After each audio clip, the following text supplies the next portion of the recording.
lagi di podcast Sareng, ngobrol santai bareng Untidar. Kali ini saya telah bersama salah satu lembaga di Universitas Tidar yang bergerak di bidang penelitian dan pengabdian masyarakat atau LPPM. Selamat siang Bapak. Selamat siang. Bagaimana kabarnya hari ini Pak? Alhamdulillah baik. Diberikan kesehatan ya Pak. Ya. Mungkin sebelum dimulai bisa perkenalan terlebih dahulu Pak. Saya Erik ya. Jadi biasanya kalau mahasiswa memanggil Erik. Saya saat ini bertugas di Sekretaris Lembaga Penelitian dan Pengabdian pada Masyarakat. Ini salah satu lembaga yang ada di bawah Universitas Tidar. Kira-kira begitu Mbak Imel. Dan langsung saja untuk pertanyaan berikutnya ya Pak. Oke. Sebenarnya LPPM itu apa sih Pak? Dan tujuannya apa bagi Universitas Tidar ini? Begini, kalau secara umum ya, jadi sebuah universitas itu sebagaimana kita tahu itu kan ada 3 kegiatan ya. Nah, yang kita sebut dengan Tridharma. Nah itu kalau PKKMB biasanya familiar banget itu, yaitu yang pertama tentu pendidikan. Jadi Universitas Tidar memberikan layanan pendidikan untuk sivitas akademikanya. Yang kedua itu ada penelitian dan ada pengabdian kepada masyarakat. Kan Tridharma ya. Nah, dua dharma ini yang penelitian dan pengabdian itu ditugaskan kepada LPPM. Nah, jadi LPPM itu sebenarnya adalah lembaga yang di bawah Universitas Tidar yang kemudian tugas dan fungsi pokoknya itu untuk menjaga dua dharma ini biar berlaku dan berjalan dengan baik. Yang pertama adalah dharma penelitian, yang kedua adalah dharma pengabdian kepada masyarakat. Jadi begitu.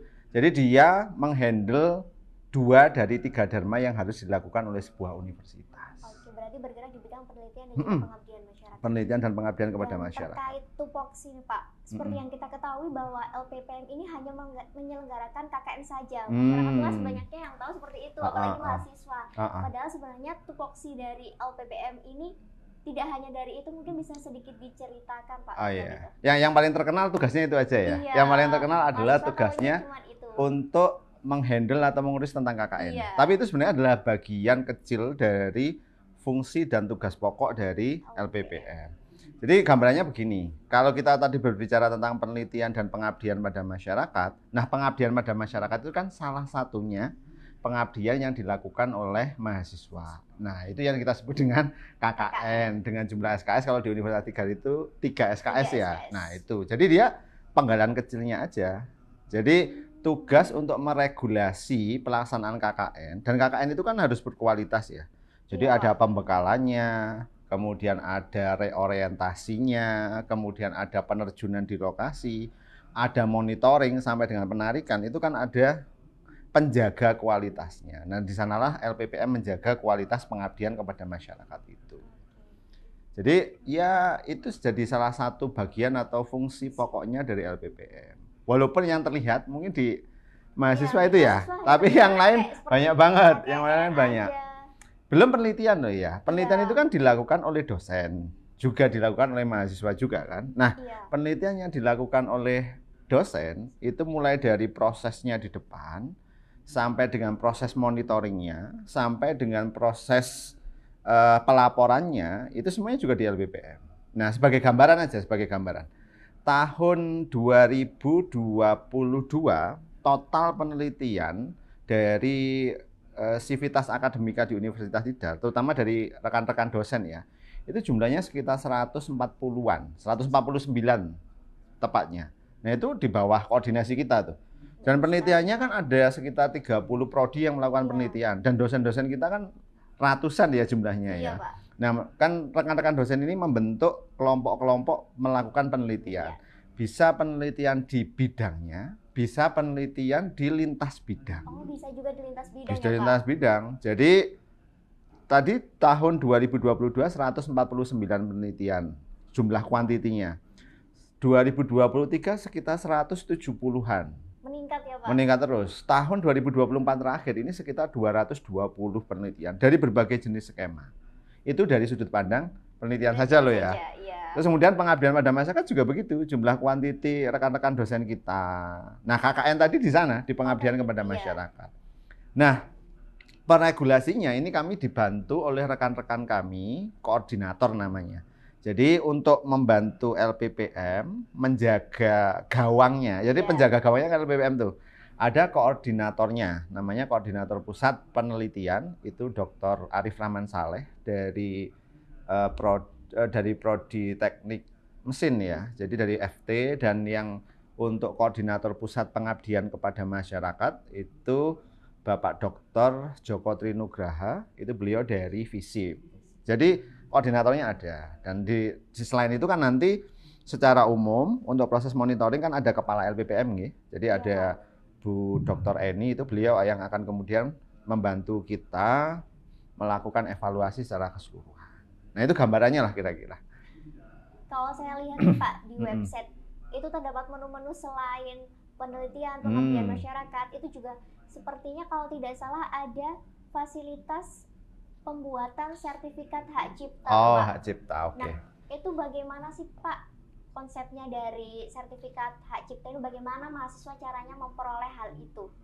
Oke. Jadi saya ceritakan dulu ya. Kok bisa ya? Sebelum kita ke HKI. Jadi di dalam proses penelitian tadi biar efektif, kemudian juga biar terjaga, itu LPPM selain menerbitkan skema-skema ya. Jadi ada yang penelitian unggulan, ada penelitian kepakaran, ada penelitian KBK, itu banyak jenis penelitiannya yang jumlahnya 220 tadi.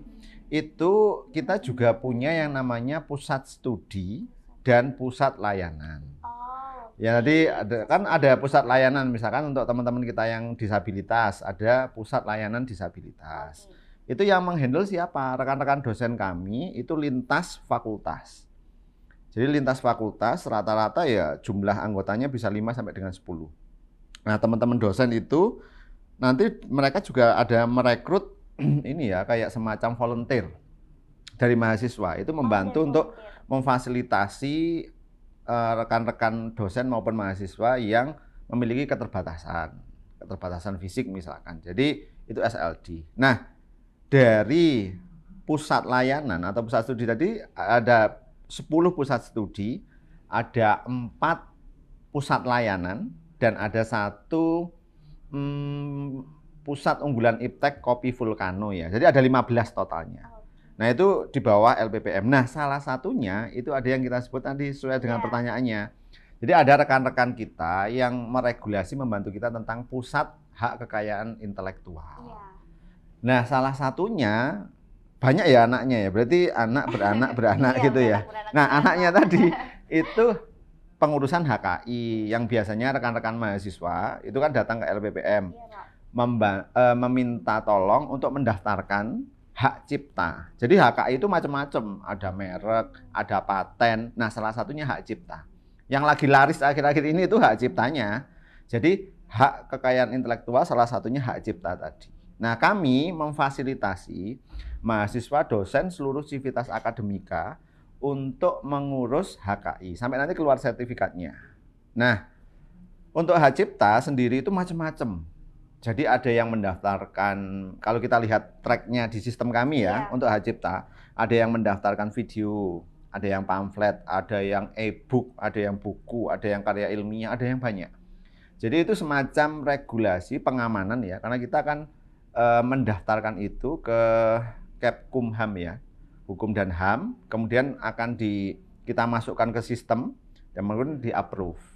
Nah, ini jumlahnya ratusan ini sekarang sudah. Jadi baik ratusan itu. Jadi kita tahun ini luar biasa antusiasmenya. Jadi baik dari sivitas akademik kita banyak. Bahkan dari rekan-rekan tenaga kependidikan pun ada yang mendaftarkan hak cipta ya. Misalkan di sistem, tentang sistem kita kan banyak ya. Iya, Pak. Sistem-sistem yang diciptakan oleh internal Universitas Tidar. Nah, ada yang juga teknologi, macam-macam lah.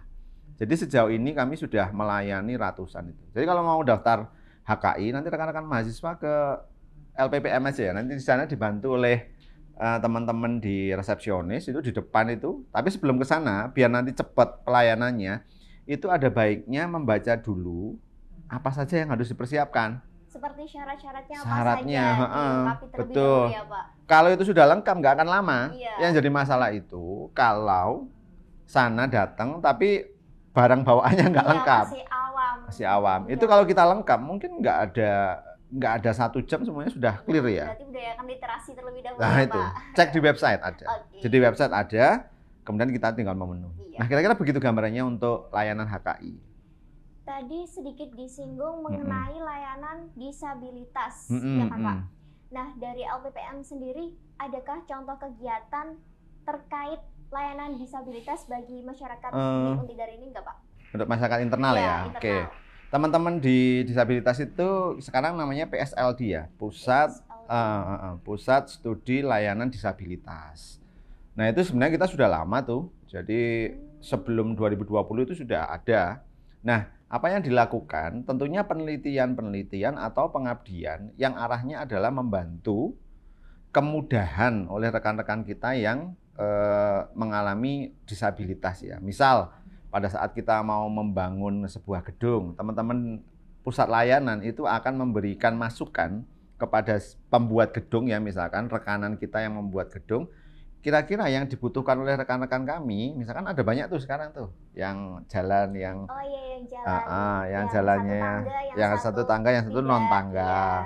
Kemudian beberapa lift misalkan di FE itu kan ada suaranya juga ya, ada. Sehingga kita tahu di lantai berapa. Untuk yang visibilitasnya mungkin mengalami kekurangan itu kan sangat membantu. Nah, kegiatan aktual yang mereka lakukan tahun ini itu pelatihan bahasa isyarat. Oh, pelatihan bahasa isyarat. Bahasa isyarat. Jadi itu bukan hanya dosen ya, yang ikut kemarin itu banyak banget itu. Baik dosen ada, dari Tendik juga ada, dari mahasiswa yang paling banyak. Jadi mahasiswa yang merupakan volunteer dari PSLD itu mereka mendaftar, kemudian mereka berlatih bahasa isyarat. Itu rekan-rekan sebenarnya mendatangkan ahli bahasa isyarat, kemudian kita belajar. Itu secara intensif kemarin sudah dilakukan. Dan itu bukan pertama kali ya, sebelumnya juga teman-teman sering. Dan mereka juga sering bekerja sama dengan rekan-rekan kita, perkumpulan rekan-rekan yang disabil, baik di kota maupun di kabupaten. Entah itu bentuknya pengabdian atau penelitian bareng. Dan kadang-kadang juga kita undang ke sini. Oleh rekan-rekan PSLD itu diundang, kemudian kita bermitra ya, bekerja sama. Kita memecahkan permasalahan, tidak hanya di internal Untidar sebenarnya. Di luar juga kita memberikan kontribusi. Kira-kira begitu Mbak, terkait PSLD dan bagaimana sepak terjangnya ya. Bahkan kalau kita ngomong pusat layanan yang paling tua, hitungannya yang paling senior itu SLD.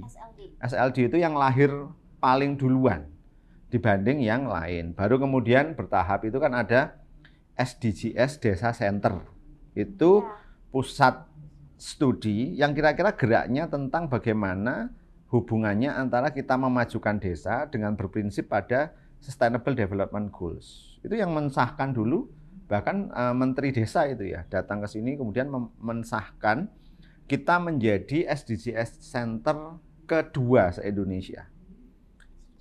SDGs Desa Center kedua se-Indonesia. Jadi memanfaatkan kearifan lokal juga ya Pak? Betul, jadi bagaimana nanti desa itu berkembang. Jadi bagaimana dari desa, starting point-nya perkembangannya itu dari desa. Karena kan hampir sebagian besar penduduk kita itu kan tinggalnya sebenarnya di desa ya. Iya.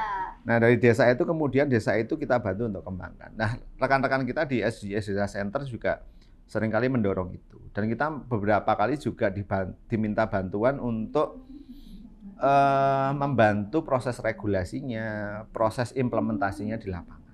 Kira-kira begitu untuk SDGs Desa Center maupun SLD tadi. Oke, selanjutnya untuk pertanyaan berikutnya nih Pak. Boleh. Tadi saya juga sempat melihat terkait adanya Tidarpres. Oke, oh iya Tidarpres. Tidarpres kalau tidak salah itu merupakan lembaga yang bergerak di bidang publikasi. Nah, itu jikalau mahasiswa atau dosen yang memiliki hobi untuk menulis, itu bagaimana sistematikanya Pak? Oke. Menyambung itu tadi ya. Jadi masih itu tadi, ini bagian dari 15 pusat layanan dan pusat studi yang ada di LPPM. Salah satunya Tidarpres. Kalau Tidarpres ini masuk dalam kategori pusat layanan. Pusat layanan karena membantu Civitas Akademika untuk menerbitkan bukunya. Kira-kira begitu. Nah, sebagai gambaran, tahun kemarin itu kita membantu menerbitkan sekitar 70 buku ya. 70 buku dari internal itu kita. Dari mahasiswa dosen. Sebagian besar dosen ya. Sebagian besar dosen. Tahun kemarin kita mulai melatih mahasiswa yang mau nulis tuh. Rekan-rekan Tidarpres mulai mengumpulkan teman-teman, kemudian kan mereka boleh menulis bebas tuh. Ada yang nulis novel, ada yang menulis cerpen, boleh. Umum. Jadi kalau rekan-rekan dosen kan menulisnya banyak ke arah modul ajar atau buku referensi tuh. Buku referensi. Modul ajar. Itu kemarin ya kita membantu sekitar 70-an lebih. Tahun ini kita juga meregulasi lagi. Jadi dengan disupport bersama ini kan untuk kegiatan seperti ini kan harus antar lembaga dan bidang satu. Bidang satu itu akademik dan kerjasama. Jadi di bawah Pak WR1 itu juga beliau menginstruksikan kita bekerjasama untuk membantu rekan-rekan kita, terutama dosen untuk menulis. Jadi mulai dari proses penulisannya sampai penerbitannya. Nah, kita mendaftarkan ada ya, di buku itu kan ada yang namanya ISBN. Nah, itu kita yang meregulasinya. Kemudian proses editing, layouting sampai dia produksi itu di Tidarpres. Jadi Tidarpres itu secara garis besar membantu rekan-rekan kita mempermudah daripada nanti lama ya publish di luar, lebih baik di dalam sendiri. Berarti kalau semisal nih Pak, saya punya modul gitu. Nah, itu ada ketentuan harus halamannya. Oh ya. Bagaimana? Untuk penulisannya kita ikut ke standarnya UNESCO ya. Jadi ya ada standar buku itu. Jadi mulai dari ukuran itu ada standarnya. Jadi tidak boleh terlalu kecil banget. Nah, nanti bisa tuh ada di buku petunjuknya Tidarpres. Ada websitenya sendiri Tidarpres itu. Ada websitenya ada sendiri. Jadi buku-buku yang sudah dihasilkan oleh rekan-rekan dosen tadi itu sudah diupload di sana. Bahkan bisa dibeli di sana.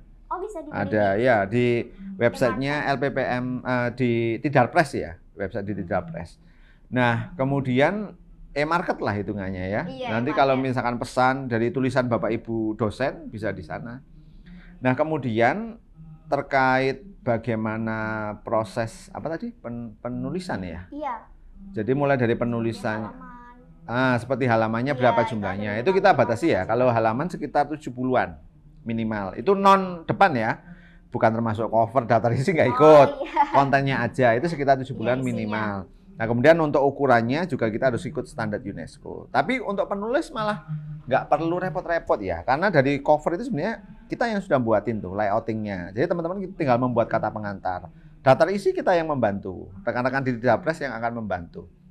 Kemudian kalau ada pergantian halaman karena proses editing, itu ya juga teman-teman editor yang membantu nanti. Jadi malah lebih mudah pekerjaannya. Kalau dulu harus ngurusi sendiri ya, mulai depan sampai belakang.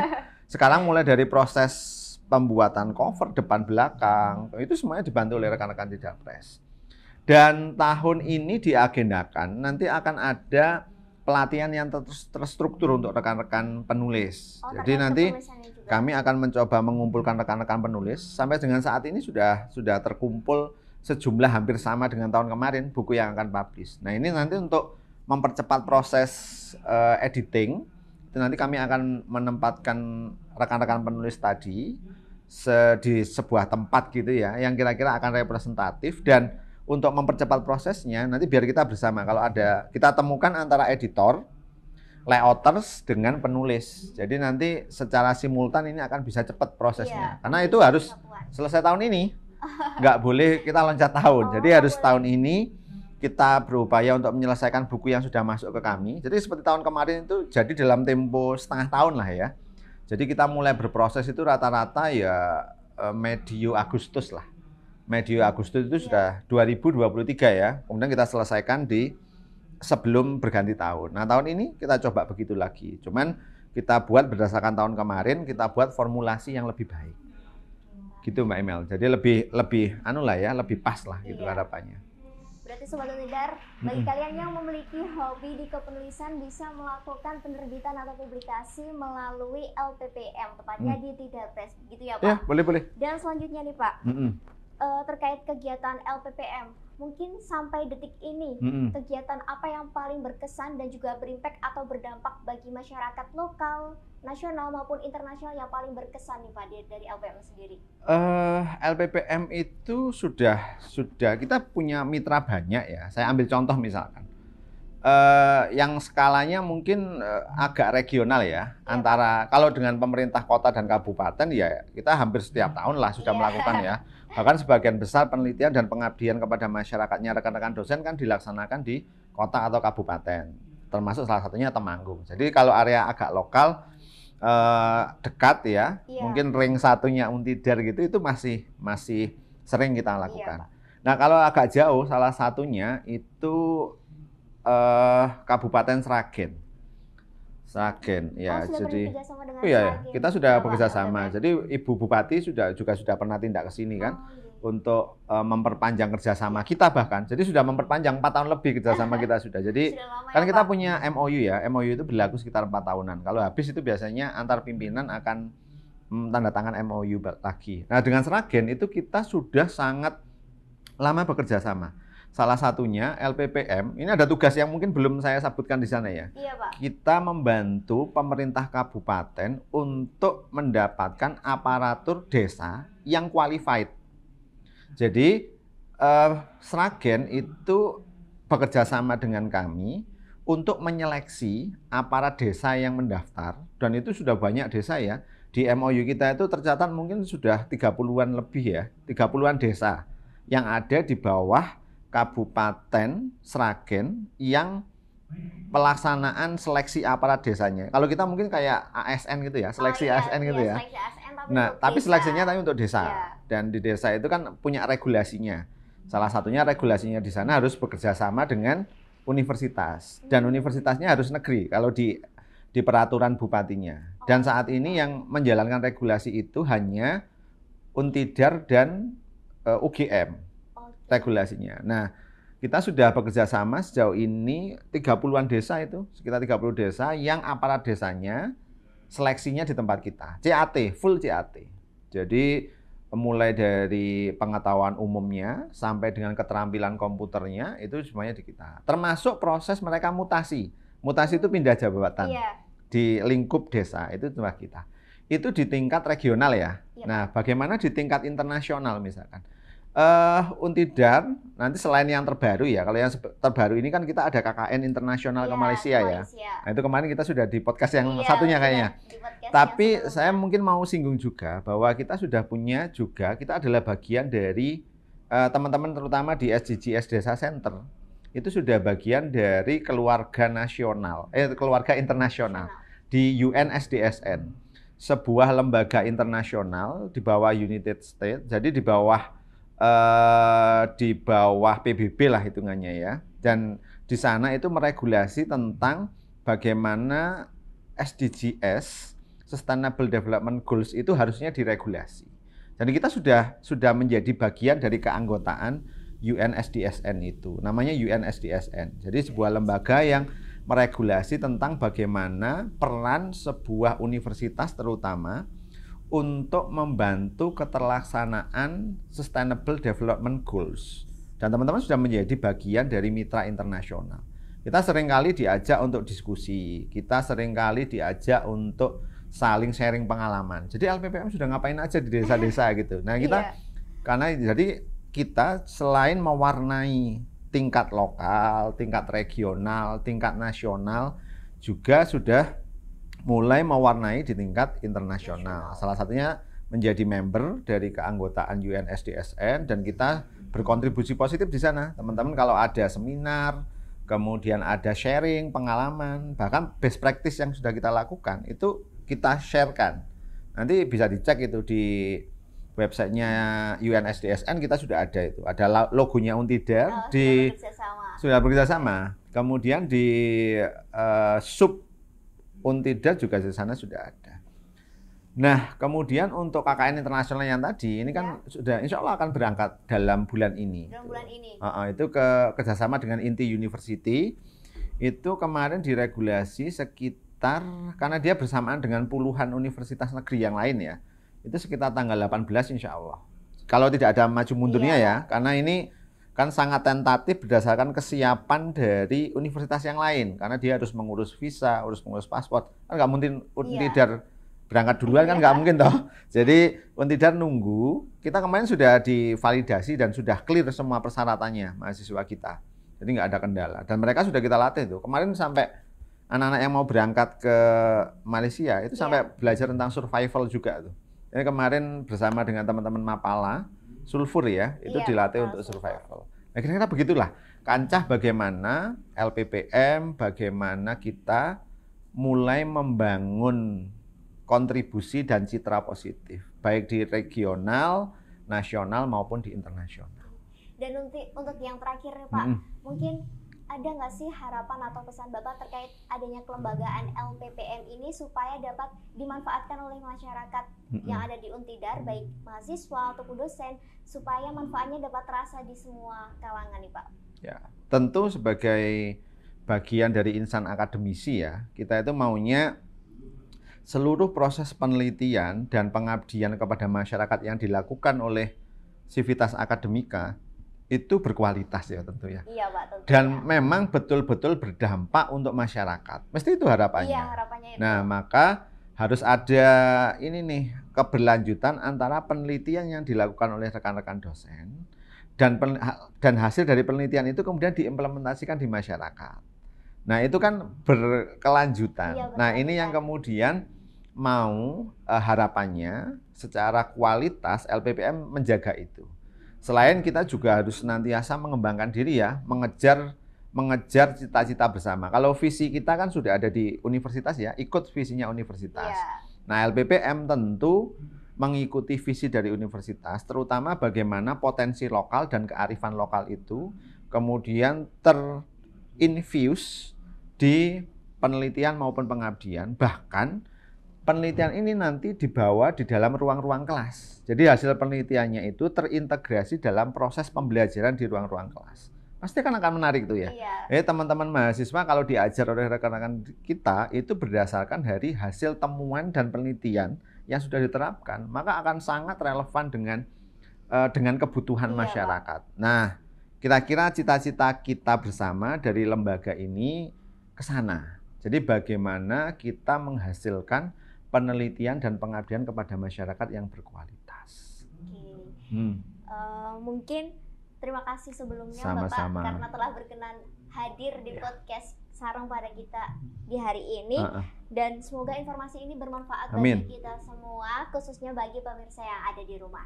Dan baik Sobat Untidar, itulah podcast Sareng kita pada kali ini. Sampai bertemu lagi di podcast Sareng berikutnya. Sampai jumpa. Sampai jumpa.